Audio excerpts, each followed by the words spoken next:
Notre système social est un formidable amortisseur de crise. Mais aujourd'hui, on constate que les personnes rentrent dans les systèmes de plus en plus tard et sont accompagnées de plus en plus longtemps, finalement, ce qui embolise un petit peu l'ensemble du système. On a deux faiblesses principales qui expliquent cela. D'une part, une organisation, un fonctionnement des services qui est trop en silo administratif, où on n'arrive pas, les administrations ne partagent pas suffisamment l'information qu'elles détiennent. Et puis d'autre part, une organisation des services qui intervient vraiment en réaction, en urgence, lorsque les situations sont très dégradées, au lieu d'intervenir de façon plus préventive et plus en amont. Ces constats ne sont pas nouveaux en fait. On a de nombreux rapports de la Cour des comptes, de l'IGAS qui pointent déjà ces constats. Ce qui est nouveau, c'est qu'aujourd'hui, on commence à avoir des exemples de fonctionnements différents qui ont des succès dans d'autres pays.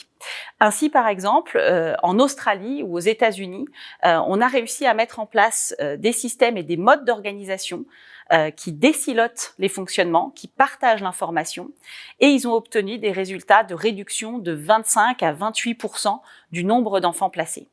Ça a permis de générer des économies qui ont été réinjectées dans la prévention pour accompagner plus de familles. En France, si on faisait l'équivalent, c'est environ 2 milliards d'euros d'économies que nous pourrions réinjecter pour accompagner plus de familles, plus d'enfants, de façon plus préventive et plus en amont.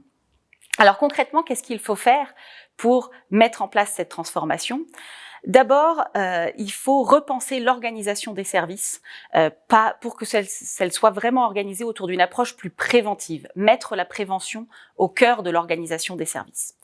Ensuite, il faut également se doter de nouveaux outils informatiques, des outils plus modernes, plus adaptés aux besoins des travailleurs sociaux, mais aussi qui permettent de mieux partager l'information entre les professionnels.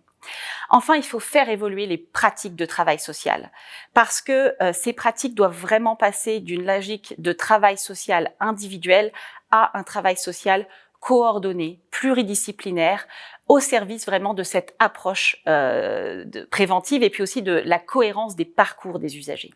Cette transformation, elle est possible aujourd'hui. On en a les moyens, la France investit beaucoup dans le sujet social et donc il est possible d'utiliser et de moderniser, de continuer à investir pour moderniser ces politiques sociales. Et puis on a ces exemples à l'étranger qui nous montrent la voie à suivre. Donc nous avons une opportunité, des possibilités, saisissons-les.